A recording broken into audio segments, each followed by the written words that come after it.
ఈరోజు వాక్య ధ్యానంలో భాగంగా అపోస్తుల కార్యము 3వ అధ్యాయం 11వ వచనం నుండి మనం ధ్యానించుకుందాం. వాడు పేతురును యోహానును పట్టుకొని ఉండగా ప్రజలందరూ విస్మయం ఉంది సొలొమోను మండపములో ఉన్న వారి యొద్దకు గుంపుగా పరుగెత్తి వచ్చిరి.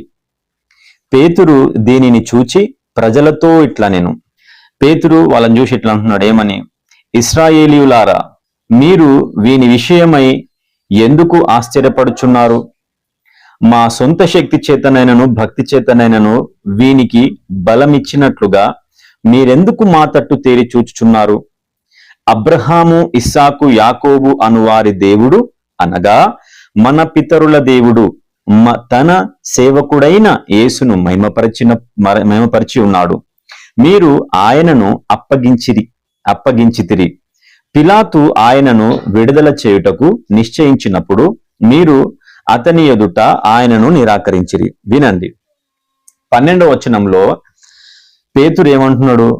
దీనిని చూచి ప్రజలతో ఇట్లున్నాడు, ఏమని? ఇశ్రాయేలీయులారా, మీరు వీని విషయమై ఎందుకు ఆశ్చర్యపడుచున్నారు? ఎందుకు ఆశ్చర్యపడుతున్నారు అంటే మీరు ఆశ్చర్యపడకండి అని ఆయన ఉద్దేశం కాదు. మీరు ఆశ్చర్యపడడం అనేది అందులో వాస్తవం అనేది ఉన్నది. కానీ మీరు ఆశ్చర్యపడుతున్నందుకు కారణం ఏంటి? ఆ కారణాన్ని ఆయన అడుగుతున్నాడు. ఆయన అక్కడ జరిగిన ఒక మిరాకిల్, ఒక అద్భుతం, ఒక స్వస్థత కార్యం అక్కడ జరిగింది. చూడండి, నేను ఇదివరకు కొన్నిసార్లు చెప్పుకుంటూ వచ్చిన ఏమనంటే, అద్భుతాలు, సూచక క్రియలు, స్వస్థతలు, మహత్కార్యాలు అనేటివి యేసుక్రీస్తు ప్రభువే నిజమైన దేవుడు అని రుజువు పరచడానికి మాత్రమే. కానీ ఆ అద్భుతాలు, సూచక క్రియలు, మహత్కార్యాలు అనేటివి కంప్లీట్ గా దేవుడు అని కాదు చెప్పేది. అంటే దేవుని లోపట ఒక భాగమే అద్భుతాలు, స్వస్థతలు, మహత్కార్యాలు. అంటే ఏ సేవకుని ద్వారా అయితే ఈ అద్భుతాలు, సూచక క్రియలు, మహత్కార్యాలు జరుగుతాయో ఆ సేవకుడు దేవుని చేత ఏర్పరచబడ్డ సేవకుడు అని నీవు నిర్ధారణ చేసుకోవచ్చు అని నా ఉద్దేశం. వాక్యం కూడా అదే విధంగా ఉన్నది. అంటే ఇప్పుడు చూడండి, ఇక్కడ పేతురు, యోహానులు అక్కడ పెద్ద మైక్రోఫోన్ పెట్టి లేకపోతే ఒక స్పీకర్ పెట్టి వాళ్ళందరినీ, మేము పరిశుద్ధాత్మ చేత దీవించబడ్డ వాళ్ళము, అభిషేకించబడ్డ సేవకులము, మీరు పాపంలో ఉన్నారు, మిమ్మల్ని ఇప్పుడు నేను క్రీస్తులోనికి లేకపోతే పాపములో నుండి విడిపించడానికి మేము వచ్చినము అని పేతురు, యోహానులు అక్కడ వాళ్ళని దృష్టి వాళ్ళ వైపు మరలచేటట్టుగా ప్రయత్నం చేయలేదు ఆయన. పేతురు, యోహానులు అక్కడ నిలబడి అందరినీ వాళ్ళ వైపు త్రిప్పడానికి లేకపోతే వాళ్ళ అటెన్షన్ వీళ్ళ పైన ఉంచేటట్టుగా వీళ్ళు గట్టిగా ప్రార్థన చేయలే, లేదా గట్టిగా వాక్యము చెప్పలే, బైబుల్ కూడా తెరవలేదు వాళ్ళు. కానీ అనేకులు అక్కడ వాళ్ళని చూసి విస్మయం ఉందిరు, షాక్ అయిపోయారు, వాళ్ళు స్టన్ అయిపోయారు వాళ్ళు. కారణం ఏంటి? ఒక కుంటివారు, అంటే పుట్టుకతోని కుంటివాడైన ఒక వ్యక్తి అక్కడ లేచి నిలబడడం అనే కార్యం, అద్భుతం అక్కడ జరిగింది. నడవడం అక్కడ అద్భుతం జరిగింది, ఒక స్వస్థత కార్యం జరిగింది అక్కడ. చూడండి, స్వస్థతలు, అద్భుతాలు అనేటివి దేవుడు పరిశుద్ధాత్మ ద్వారా తను ఏ వ్యక్తిలో అయితే ఉన్నాడో, అంటే పరిశుద్ధాత్మ ఏ వ్యక్తిలో అయితే ఉన్నాడో ఆ వ్యక్తిని దేవుడు తన సేవ కొరకు ఒకవేళ ఏర్పరచుకున్నట్లయితే ఆ సేవకుని ద్వారా జరుగుతున్న కార్యాలే అద్భుతాలు, సూచక క్రియలు, మహత్కార్యాలు. అవి దేవుడు వాళ్ళకిచ్చిన ఒక సామర్థ్యం, అది వాళ్ళకిచ్చిన సామర్థ్యం. దాన్ని బట్టే 1 కొరింథీయులకు రాసిన పత్రికలో ఒక వాక్యం రాయబడింది, ఏమని? 9 కృపావరాల గురించి అక్కడ రాయబడింది. 12వ అధ్యాయం 7వ వచనం నుండి చదువుతున్నా, వినండి. అయినను అందరి ప్రయోజనము కొరకు ప్రతి వానికి ఆత్మ ప్రత్యక్షత అనుగ్రహింపబడును. అందరి ప్రయోజనం కొరకు, కొందరి ప్రయోజనం కాదు, కేవలం సేవకుల ప్రయోజనం మాత్రమే కాదు, అలాగని చెప్పేసి కేవలం క్రైస్తవుల ప్రయోజనం కొరకు కాదు, అలాగని చెప్పేసి ఒక చర్చికి సంబంధించిన వాళ్ళ ప్రయోజనం కొరకు కాదు, ప్రతి ఒక్కరి ప్రయోజనం కొరకు. వాక్యం చెప్తుంది, ప్రతి ఒక్కరి ప్రయోజనం కొరకు ఆత్మ ప్రత్యక్షత అనుగ్రహింపబడును. ఏందది ప్రత్యక్షత? 8వ వచనం, ఎలాగనగా ఒకనికి ఆత్మ మూలముగా బుద్ధివాక్య వరమును, మరి ఒకనికి ఆత్మను అనుసరించి జ్ఞానవాక్య వరమును, మరి ఒకనికి ఆత్మ వలన విశ్వాసము, మరి ఒకనికి ఆత్మ వలన స్వస్థపరచు వరము అని 9 కృపావరాల గురించి మాట్లాడుతూ ఇక్కడ నేను చెప్పింది ఏంది? ఆత్మ వలననే విశ్వాసము అండ్ స్వస్థపరచు వరము. 9 కృపావరాల గురించి పౌలు ఇక్కడ మాట్లాడిండు. ఈ 9 కృపావరాల గురించి మాట్లాడుతూ ఆ 9 కృపావరాలు ఎందుకొరకంట? అందరి ప్రయోజనం కొరకు. వింటున్నారా? యేసు నామానికి మహిమ కలుగును గాక. అందరి ప్రయోజనం కొరకు. అందరూ అన్న మాటలో మనిషి అని పిలువబడుతున్న ప్రతి ఒక్కడు ఉన్నాడు అందులో. ప్రతి ఒక్కరు, డినామినేషన్ భేదం లేదు, నువ్వు చదువుకున్నావా చదువుకోలేదా అని భేదం లేదు, నీవు కేవలం యేసుక్రీస్తు ప్రభువే నిజమైన దేవుడు అని నమ్మగలిగితే చాలు. అలాంటి వారందరి ప్రయోజనం కొరకు పరిశుద్ధాత్మ యొక్క పరిశుద్ధాత్మ యొక్క ప్రత్యక్షతలు అనుగ్రహింపబడుతున్నాయంట. ఆ ప్రత్యక్షతల్లో ఒక ప్రత్యక్షత ఏంది? స్వస్థపరచు వరం. ఈ స్వస్థపరచు వరం ఇక్కడ పేతురు యోహాను లోపట పని చేయడం మనం గమనిస్తున్నాం. ఏ వ్యక్తి అయితే యేసుక్రీస్తు ప్రభు పేరిట స్వస్థతలు, అద్భుతాలు, విడుదలలు చేస్తున్నారో ఆ వ్యక్తిలో పరిశుద్ధాత్మయే కార్యం చేస్తున్నాడు అని అర్థం. ఒకవేళ పరిశుద్ధాత్మ కార్యము ఆ వ్యక్తిలో చేయలేకపోతే ఆ వ్యక్తి ద్వారా పరిశుద్ధాత్మ కార్యము చేయడు. అంటే పరిశుద్ధాత్మ పని చేయడు. పరిశుద్ధాత్మ పని చేయకపోతే ఎదుటి వాళ్లకు ప్రయోజనం అనేది ఉండదు. హల్లెలూయా. మొదటి ఆయన చెప్తున్న మాట ఇది. ఏందది? అందరి ప్రయోజనం కొరకు. అంటే పరిశుద్ధాత్మ ఒక వ్యక్తి పొందుకున్నాడు అనంటే అలా పొందుకోవడానికి గల కారణం ఏంటి? ఇతరుల ప్రయోజనం కొరకు, అందరి ప్రయోజనం కొరకు అని అర్థం. నీ ఇంటిలో అంటే మీ కుటుంబంలో నీ ఒకవేళ పరిశుద్ధాత్మతో నింపబడ్డావా అయితే నిన్ను బట్టి నీ కుటుంబంకి ప్రయోజనం కలుగుతుంది. లేకపోతే నీ కుటుంబంలో ఎవరైనా పరిశుద్ధాత్మ చేత నింపబడ్డారా? అలాగా వాళ్ళు పరిశుద్ధాత్మ చేత నింపబడ్డ వాళ్ళైతే వాళ్ళని బట్టి మిగతా వాళ్ళకి ప్రయోజనం అనేది కలుగుతుంది. అంటే ప్రయోజనం ఆత్మ సంబంధమైన ప్రయోజనాలు, ప్రయోజనం శరీర సంబంధమైన ప్రయోజనాలు, 2 రకాల ప్రయోజనాలు అక్కడ ఉంటాయి. హల్లెలూయా. ఏ వ్యక్తి అయితే పరిశుద్ధాత్మ చేత నింపబడి నడిపించబడుతున్న అనుభవంలో ఉంటాడో ఆ వ్యక్తి ద్వారా ఇతరులకు ప్రయోజనకరమైనవి జరుగుతున్నప్పుడు, అలాగా అన్యుల దగ్గరికి వెళ్తున్నప్పుడు, చూడండి జాగ్రత్తగా, అన్యుల దగ్గరికి వెళ్తున్నప్పుడు మొట్టమొదటిసారిగా అక్కడ ప్రయోజనకరమైన సంఘటనలు లేకపోతే ప్రయోజనకరమైన క్రియలు జరుగుతున్నాయి అనంటే అక్కడ జరిగేటి ఏంది తెలుసా? ఒకటే, స్వస్థతలు, విడుదలలు, అద్భుతాలు. ఈ స్వస్థత, విడుదల, అద్భుతాల ద్వారా వాళ్ళకి ప్రయోజనం కలుగుతుంది. హల్లెలూయా. అదే పరిశుద్ధాత్మ చేత నింపబడ్డ వ్యక్తి విశ్వాసుల దగ్గరికి వెళ్తే ఆ విశ్వాసులు ఆల్రెడీ వాళ్ళకి ఏమంటారు, విడుదల, స్వస్థతలు, అద్భుతాల లాంటివి వాళ్ళకి ఆల్రెడీ అనుభవాలు ఉన్నాయి. కాబట్టి అక్కడ అద్భుతాలు జరగాల్సిన అవసరం లేదు. అది నీడ్ లేదు, అక్కడ అవసరం లేదు. ఎందుకంటే ఆల్రెడీ వాళ్ళు విడిపించబడ్డ వాళ్ళు, ఆల్రెడీ వారు యేసుక్రీస్తు ప్రభు రక్తంలో కడగబడిన వాళ్ళు, ఆల్రెడీ యేసుక్రీస్తు ప్రభువే నిజమైన దేవుడని నమ్ముతున్న వాళ్ళు ఆల్రెడీ యేసుక్రీస్తు ప్రభువులో విశ్వాసం ఉంచిన వాళ్ళు. కాబట్టి అలాంటి వ్యక్తుల దగ్గరికి ఒక పరిశుద్ధాత్మ చేత నింపబడ్డ వ్యక్తి వెళితే మరి వాళ్ళకి ఎలాంటి ప్రయోజనాలు కలుగుతాయి అనంటే, వాక్యం వింటున్నారా? రాయబడిన వాక్యం లేదా మర్మమైన వాక్యం లేదా దేవుని చిత్తం ఏదైనా వాళ్ళకి బయలుపరచబడకపోతే లేదా వాళ్ళు దేవుని చిత్తాన్ని అర్థం చేసుకోలేకపోతే వాళ్లకు దేవుని చిత్తం అర్థమయ్యే విధంగా ఆ పరిశుద్ధాత్మ చేత నింపబడిన ఆ వ్యక్తి ద్వారా వాళ్ళకి ప్రయోజనం అనేది కలుగుతుంది. హల్లెలూయా. అలాంటి ప్రయోజనం వాళ్ళకి, ఇలాంటి ప్రయోజనం వీళ్ళకి కలుగుతుంది. అయితే ఇక్కడ పేతురు యోహానులు వీళ్ళు పరిశుద్ధాత్మ చేత నడిపించబడుతున్న వ్యక్తులు, అంటే దేవుని సేవకులు. వీళ్ళ ద్వారా అక్కడ ఒక ప్రయోజనకరమైన కార్యం జరిగింది. ఎవరికి? ఒక అన్యుడికి. ఎవరి ద్వారా? అభిషేకించబడ్డ, అంటే పరిశుద్ధాత్మ చేత అభిషేకించబడ్డ దేవుని సేవకుల ద్వారా. అయితే నీ ఇంట్లో, నీ కుటుంబంలో ఎవరైనా పరిశుద్ధాత్మతో నింపబడ్డ వాళ్ళైతే వాళ్ళను బట్టి మిగతా వాళ్ళకి ప్రయోజనకరమైన కార్యాలు జరుగుతాయి. అది ఏదైనా సరే, ఆత్మ సంబంధమైనయా, భౌతిక సంబంధమైనవా, ఏవైనా సరే ప్రయోజనకరమైన కార్యాలు జరుగుతాయి, కానీ నష్టకరమైన కార్యాలు జరగవు. నేను లాస్ట్ వీక్ మాట్లాడుకుంటూ వచ్చినాం, మనం ధ్యానం చేసుకున్నాం. ఏమని? దేవుని చేత ఏర్పరచబడ్డ సేవకుడు ఎక్కడైనా పోయినా సరే అక్కడ దీవెనలు, అక్కడ పరిశుద్ధాత్మ కార్యం చేయడం లాంటివే జరుగుతాయి. అలాంటి సేవకులను అంటిపెట్టుకొని ఉండండి అని మనం పోయిన వారం మాట్లాడుకున్నాం.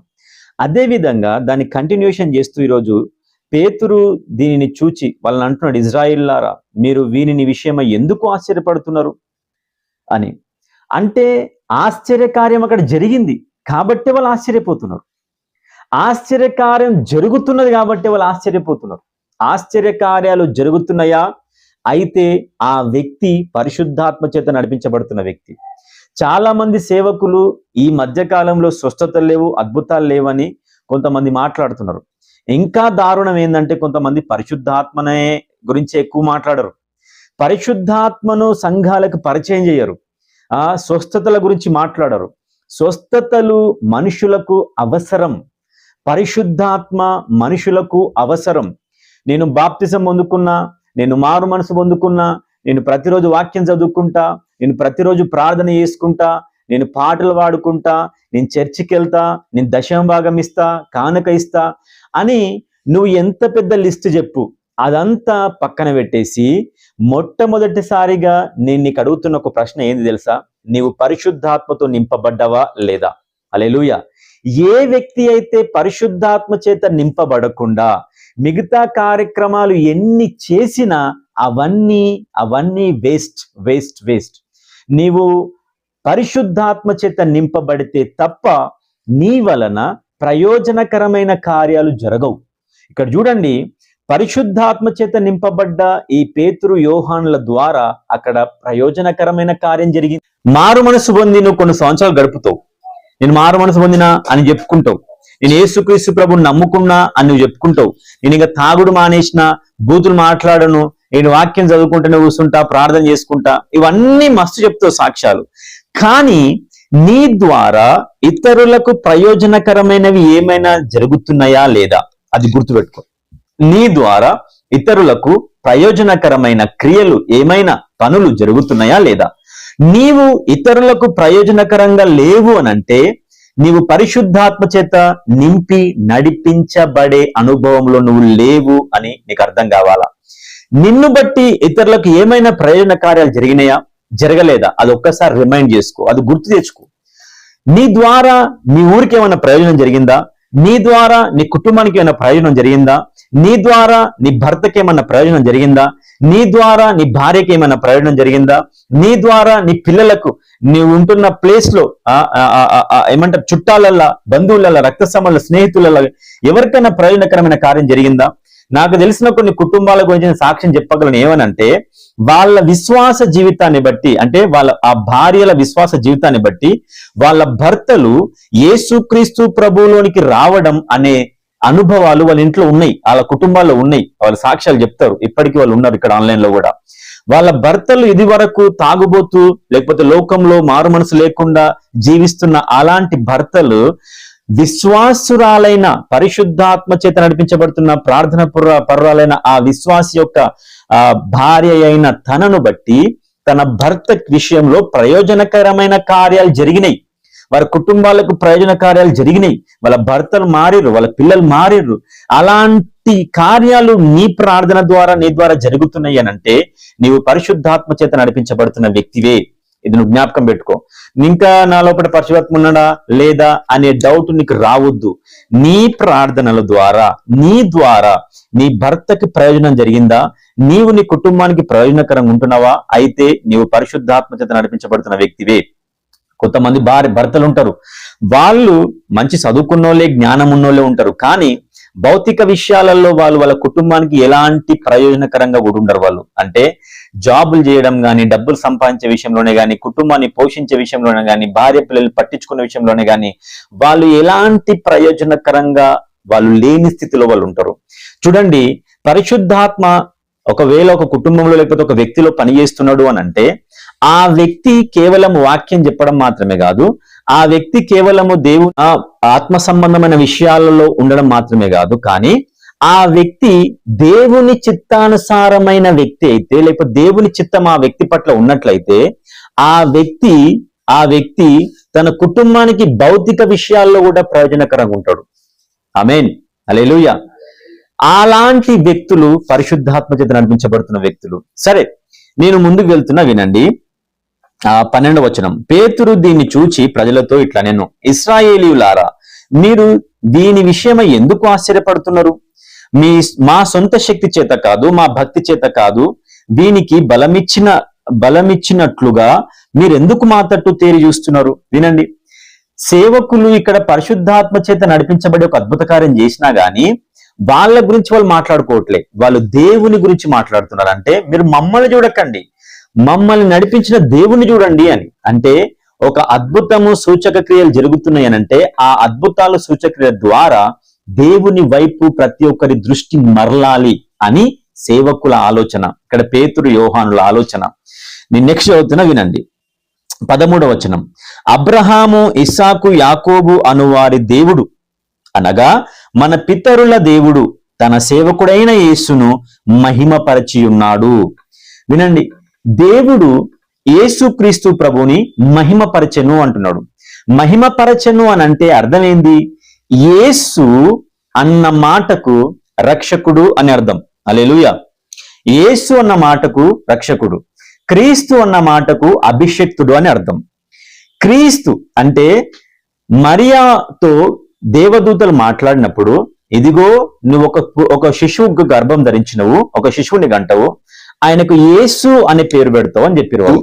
తను జన్మించి 12 ఏళ్ల తర్వాత 30 సంవత్సరాల దాకా ఆయన యేసు అని మాత్రమే పిలువబడ్డాడు. ఆయన యేసు అని మాత్రమే పిలువబడ్డాడు. ఆ యేసు ఎప్పుడైతే పరిశుద్ధాత్మ చేత నింపబడిన తరువాతనే యేసు క్రీస్తు అని పిలువబడ్డాడు. అంటే యేసు పుట్టింది మొదలుకొని నీటి బాప్తిసం పొందుకున్న దాకా ఆయన యేసుగానే పరిగణించబడ్డాడు. నీటి బాప్తిసం పొందుకున్న తర్వాత కూడా యేసుగానే ఉన్నాడు. కానీ ఎప్పుడైతే ఆ యేసు పరిశుద్ధాత్మ చేత నింపబడ్డాడో ఆ తరువాతనే యేసు క్రీస్తుగా పిలువబడ్డాడు. కాబట్టి యేసు క్రీస్తుగా పిలువబడుతున్నాడు.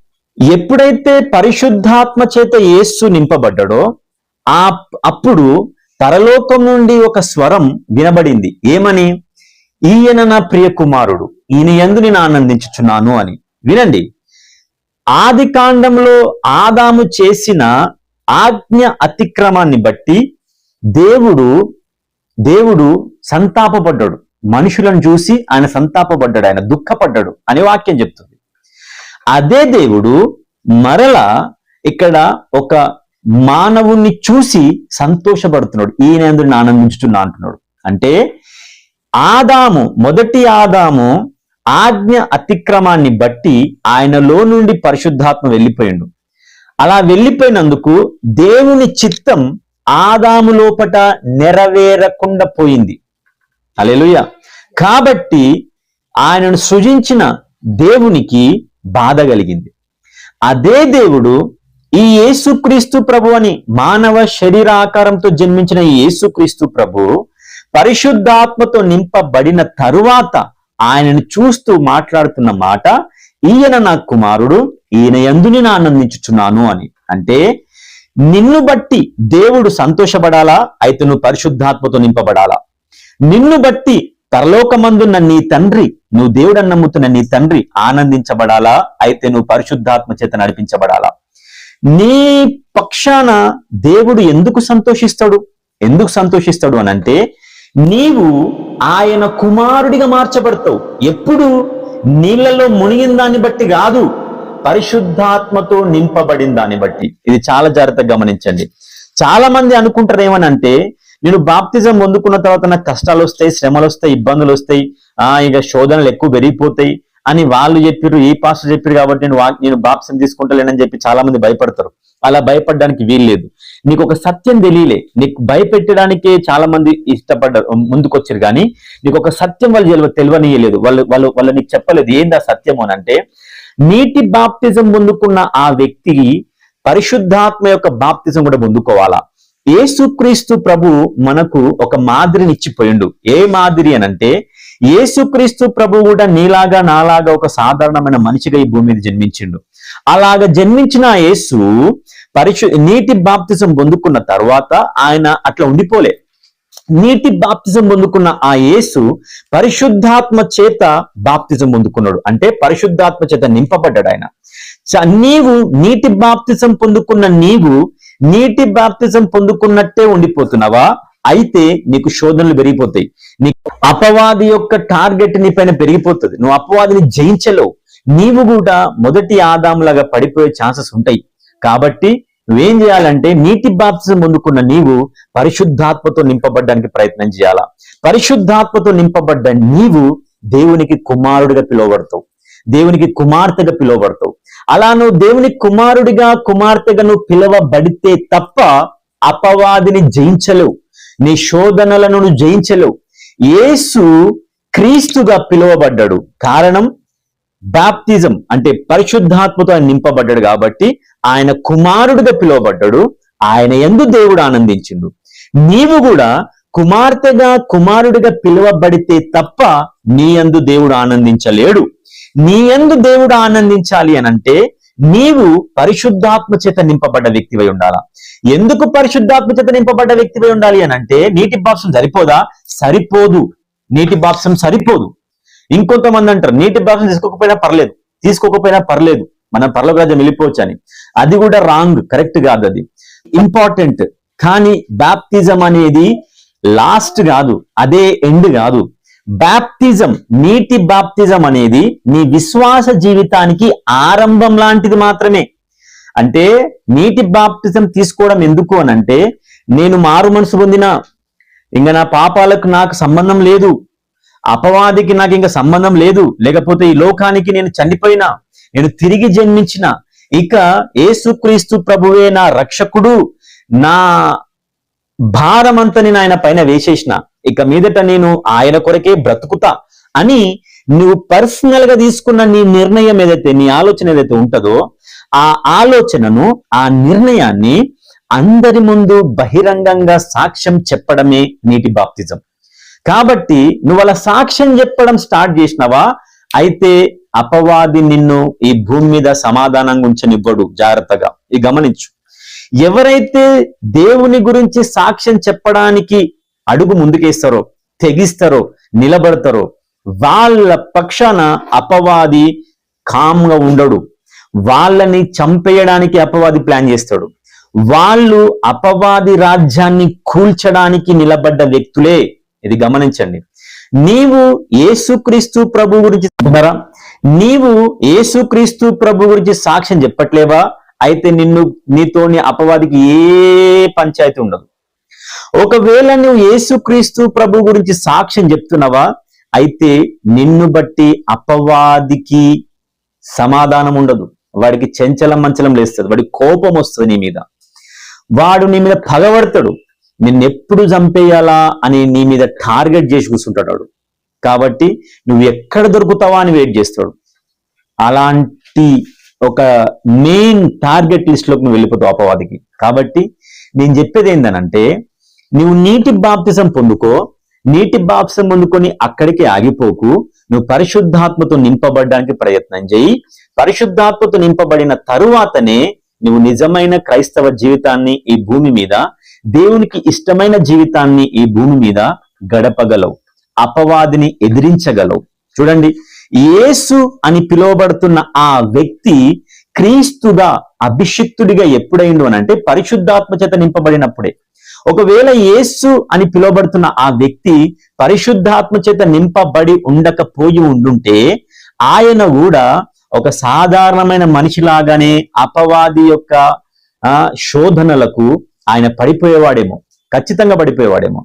కానీ అలాంటి అవకాశం ఆయన ఇవ్వకూడదనే ఆయన పరిశుద్ధాత్మ చేత నింపబడ్డాడు. ఆయన అంటే యేసుక్రీస్తు ప్రభు ఎట్లా ఉన్నాడో మనం కూడా అదే విధంగా ఉండగలగాలి అని అంటే యేసు అని పిలువబడుతున్న ఆయన క్రీస్తుగా ఆయన అభిషేకించబడ్డాడు. క్రీస్తుగా ఆయన అభిషేకించబడ్డ మహిమపరచబడ్డాడు. ఆయన అలాగా అభిషేకించబడ్డ ఆ వ్యక్తిని చూసి నువ్వేం నేర్చుకోవాలి అని అంటే నీవు కూడా పరిశుద్ధాత్మతో నింపబడాలా. నువ్వు పరిశుద్ధాత్మతో నింపబడితేనే నువ్వు అపవాదిని గెలవగలవు. నువ్వు పరిశుద్ధాత్మతో నింపబడితేనే దేవునికి మహిమకరమైన కార్యాలను చేయగలవు. నువ్వు పరిశుద్ధాత్మ చేత నింపబడితే తప్ప నువ్వు దేవునికి ఇష్టమైన కుమారుడిగా కుమార్తెగా పిలువబడలేవు. అయితే ఇక్కడ ఇంకొక విషయం నేను చదివి ముందుకు వెళ్తా వినండి. అనగా 13వ వచనం, అనగా మన పితరుల దేవుడు తన సేవకుడైన యేసును మహిమపరిచి ఉన్నాడు. మన పితరుల దేవుడు అంటే ఎవరు? యెహోవా దేవుడు యేసును మహిమపరిచిన చెప్తున్నాను. క్రీస్తును మహిమపరచడం చెప్పలే, యేసును మహిమపరచడం చెప్పిండు. ఇది అర్థం కాకపోతే వదిలేయండి. నేను మీకు చెప్తున్న ఈ విషయంలో మీరు నేర్చుకోవాల్సిన విషయం ఏంటి అంటే ఈ వాక్యాన్ని బట్టి నీవు ఒకవేళ పరిశుద్ధాత్మ చేత అభిషేకించబడ్డ వ్యక్తివా అయితే నువ్వు ఖచ్చితంగా దేవునికి సాక్షివి. నువ్వు దేవునికి సాక్షివా అయితే అపవాదికి శత్రువు. నువ్వు అపవాదికి శత్రువు అయితే అపవాది ఎందుకు ఊరుకుంటాడు నీ విషయంలో? వాడు ఊరుకోడు. అహర్నిశలు నిన్ను పడేయడానికే ప్రయత్నం చేస్తాడు. నువ్వు ఏడబడిపోతావా అనే వాడు ఎదురు చూస్తూ ఉంటాడు. నీ బలహీనతలు ఏంటి వాడు చూస్తాడు. నువ్వు ఏడ నొక్కితే పడిపోతావు, నీ వీక్నెస్ ఏంది వాడు అదే గమనిస్తూ ఉంటాడు. కాబట్టి ఈ రోజు నేను మీకు ఒక ప్రోత్సాహం, ఒక ఎంకరేజ్మెంట్ నేనేం చెప్తా, ఒక హెచ్చరిక లాంటి ఎంకరేజ్మెంట్ నేనేం చెప్తానంటే నిన్ను బట్టి దేవునికి మహిమకరమైన కార్యాలు జరుగుతున్నాయా? నీ కుటుంబాన్ని బట్టి యేసుక్రీస్తు ప్రభువు రాజ్యం కట్టబడే కార్యాలు ఏమైనా జరుగుతున్నాయా? నువ్వు గాని నీ కుటుంబం గాని దేవునికి సాక్షిగా నిలబడుతున్నారా? అయితే ఖచ్చితంగా నీ కుటుంబంలో గాని నీకు గాని అపవాది శోధనలు అత్యధికంగా ఉంటాయి, ఎక్కువగా ఉంటాయి. వాటిని బట్టి నువ్వు భయపడకూడదు, వాటిని బట్టి నువ్వు వెనక్కి తిరగకూడదు. పేతురు యోహానులు ఇక్కడ యేసుక్రీస్తు ప్రభువుకు సాక్ష్యం ఇచ్చినందుకు వీళ్ళని ఎవ్వరు కూడా శబాష్ అనలే, మీరు మంచి పని చేసిరు అనలే. వాళ్ళకి ఏం వార్నింగ్ ఇచ్చిరు మీరు చూడండి. ఇక్కడ అధిపతియు సద్దుకైలును వారు ప్రజలకు బోధించుటయు యేసును బట్టి మృతులలో నుండి పునరుద్ధానము కలుగునని ప్రకటించుటయు చూచి కలవరపడి వారి మీదికి వచ్చి వారిని బలత్కారముగా పట్టుకొని సాయంకాలమైన వరకు వారికి కావల ఉంచిరు, అంటే జైల్లో పెట్టిరు వాళ్ళను. మళ్ళీ ఏం చెప్పారు వాళ్ళకు? మీరు మరలా ఒకసారి ఈ యేసు అనే నామం ఉచ్చరింపకూడదు అని ఒక మాట ఉంటది. యేసు అనే నామం మీరు పలకొద్దని చెప్తాడు ఇదే అధ్యాయంలో, మనం ముందు చదువుకుంటాం. యేసు అనే పేరు ఎత్తొద్దని వాళ్ళకు వార్నింగ్ వచ్చింది. నిన్నెవరైనా ఇంకా వార్నింగ్ చేసిర్రా? ఎవ్వరు వార్నింగ్ చేయలే, కానీ నువ్వు భయపడుతున్నావు. నీ ద్వారా, నీ కుటుంబము ద్వారా యేసుక్రీస్తు ప్రభు మహిమపరచబడుతున్నాడు. అంటే నువ్వు పరిశుద్ధాత్మతో నింపబడ్డావు, నువ్వు దేవునికి ఇష్టమైన కార్యాలు చేస్తున్నావు, నిన్ను బట్టి దేవుడు సంతోషిస్తున్నాడు. నిన్ను గురించి దేవుడు ఏం సాక్ష్యం చెప్తున్నాడు తెలుసా? ఈయన నా ప్రియ కుమారుడు, ఈయన యందు నేను ఆనందించుచున్నా, ఈమె నా ప్రియ కుమార్తె, ఈమె యందు నేను ఆనందిస్తున్నా అని దేవుడు సాక్ష్యం చెప్తుంది నీ గురించి. యేసుక్రీస్తు ప్రభువు కూడా అదే సాక్ష్యం పొందుకున్నాడు. ఆ సాక్ష్యం పొందుకున్న తరువాతనే కదా యేసుక్రీస్తు ప్రభు అపవాది చేత శోధింపబడుటకు అరణ్యమునకు కొనిపోబడిన వాక్యం ఉంది అక్కడ. హల్లెలూయా. నీకు అపవాది శోధనలు రావట్లేవా? అయితే నీవు పరిశుద్ధాత్మ చేత నింపబడలేవు. నీకు శ్రమలు రావట్లేవా? అయితే నీ లోపల పరిశుద్ధాత్మ పని చేయట్లేడు. హల్లెలూయా. ఎవరిలో అయితే పరిశుద్ధాత్మ పని చేస్తాడో, ఎవరి ద్వారా అయితే దేవుడు మహిమపరచబడతాడో వాళ్ళ లోపలనే పరిశుద్ధాత్మ పని చేస్తున్నాడని అర్థం. వాళ్ళనే అపవాది శత్రువులుగా భావిస్తాడు. నిన్ను అపవాది శత్రువుగా భావిస్తున్నాడా? కాబట్టి నీకు శ్రమలు వస్తున్నాయి. ఆ యేసుక్రీస్తు ప్రభువుకి శ్రమలు వచ్చినాయి, యేసుక్రీస్తు శ్రమలు వచ్చినాయి, పేతురుకు శ్రమలు వచ్చినాయి, యోహానుకు శ్రమలు వచ్చినాయి, అడ్డంకులు వచ్చినాయి. మీరు యేసు నామాన్ని ఉచ్చరించొద్దని వాళ్ళకి వ్యతిరేకతలు వచ్చినాయి. కానీ వాళ్ళు ఎక్కడ ఆగలే. కానీ మనం ఆగుతాం. నా పరిస్థితి ఇట్లున్నది, నేను ఇంకా యేసు ప్రభుని ఏమని మాట్లాడాలి, ఎట్లా నేను చూపెట్టాలి యేసు ప్రభును? కారు బంగళాలు, వజ్రాలు, వైడూర్యాలు, ఆస్తులు, ఆరోగ్యం, సమృద్ధి, ఇవన్నీ చూపిస్తే దేవుడు మహిమపరచబడడు. దేవుడు మహిమపరచబడడు. ఇక్కడ దేవుడు వీళ్ళ ద్వారా మహిమపరచబడుతుంది. ఎట్లా తెలుసా? స్వస్థతల ద్వారా, అద్భుతాల ద్వారా, మహత్కార్యాల ద్వారా. నీ ద్వారా, నీ కుటుంబము ద్వారా, నీ కుటుంబంలో నుంచి అనేకులు స్వస్థత పొందుకుంటున్నారా? సమాధానం పొందుకుంటున్నారా? కుటుంబాలు కట్టబడుతున్నాయా? అయితే నీలో పరిశుద్ధాత్మ కార్యం చేస్తున్నాడని అర్థం. టేకూర్ గ్రామంలో అక్కడ స్టార్టింగ్ నేను పరిచర్య స్టార్ట్ చేసినప్పుడు కొంతమంది నాతో అన్నారు, ఎందుకు అక్కడ పరిచర్య స్టార్ట్ చేసినావు అని. ఆ ఏరియా చాలా డేంజర్ ఏరియా, దురాత్మలు ఎక్కువ పనిచేస్తాయి అక్కడ, నువ్వు ఎట్లా అక్కడ పోయి పరిచర్య చేయగలవని. ఏమో దేవుడు అక్కడ అవకాశం ఇచ్చిండు పోవడానికి, నేను పోయినా పరిచర్య చేసిన. చెబితే నమ్మండి, చాలా మంది ఇక్కడ తెలిసిన వాళ్ళే ఉన్నారు. అక్కడ అనేకమైన కొత్త కొత్త విలేజెస్ నుండి అక్కడికి వచ్చి విడుదల పొందుకున్నారు, స్వస్థతలు పొందుకున్నారు. దేవుని రుచి చూసిరు. వాళ్ళు దేవుని రుచి చూసారు. నారాయణఖేడ్ నుంచి వచ్చారు, బీదర్ నుండి వచ్చారు, జహీరాబాద్ నుండి వచ్చారు, చుట్టుపక్కల ప్రాంతాల నుండి వచ్చారు. వాళ్ళకి వెళ్ళడానికి రావడానికి అక్కడ సరిగ్గా రోడ్డు కూడా లేకపోయినా అక్కడికి వచ్చిరు. అనేక కుటుంబాలు అక్కడ స్వస్థత పొందుకున్నాయి. యేసుక్రీస్తు ప్రభు అక్కడ మహిమపరచబడ్డాడు. ఇక్కడ పేతురు, యోహానుల ద్వారా యేసుక్రీస్తు ప్రభు ఎట్లయితే మహిమపరచబడ్డాడో అక్కడ కూడా దేవుడు మహిమపరచబడ్డాడు. అంటే ఆ కుటుంబంలో పరిశుద్ధాత్మ పని చేసిండా లేదా? పని చేసిండు. ఎవరైతే అక్కడ ప్రార్థన పెట్టడానికి అక్కడ సహాయం చేసిర్రో, స్థలం ఇచ్చిర్రో, ఆ కుటుంబము ద్వారా పరిశుద్ధాత్మ మహిమపరచబడ్డాడు. దేవుడు మహిమపరచబడ్డాడు. దేవుడు ప్రగాఢమైన 13వ వచనం, అబ్రహాం, ఇస్సాకు, యాకోబులు అన్నవారి దేవుడు అనగా మన పితరుల దేవుడు తన సేవకుడైన యేసును మహిమపరిచి ఉన్నాడు. మీరు ఆయనను అప్పగించితిరి. పిలాతు ఆయనను విడుదల చేయుటకు నిశ్చయించినప్పుడు మీరు అతని ఎదుట ఆయనను నిరాకరించరు. ఈ రెండు మాటలతో ఇంకాసేపు మాట్లాడుకోవచ్చు, కానీ నేను ఈ రోజు ఇక్కడికి క్లోజ్ చేస్తున్నా. చెప్పేది ఏంటి అని అంటే, ఇది నెక్స్ట్ వీక్ మనం ధ్యానం చేసుకుందాం. యేసు క్రీస్తు ప్రభు, లేకపోతే యేసు మొదటిగా యేసు అని పిలువబడ్డాడు. ఆ తర్వాత ఏమంటారు, క్రీస్తుగా పిలువబడ్డాడు. పరిశుద్ధాత్మ చేత నింపబడిన తర్వాతనే ఆయన క్రీస్తుగా, అభిషక్తుడిగా పిలువబడ్డాడు. అలా నింపబడిన తరువాత ఆయన శోధనలు గుండా పోయిండు. నీవు కూడా పరిశుద్ధాత్మ చేత నింపబడితే ఖచ్చితంగా శోధనలు గుండా పోతావు. కానీ నీ ద్వారా దేవుడు మహిమపరచబడతాడు. ఇది గుర్తుపెట్టుకో ఎప్పటికైనా సరే.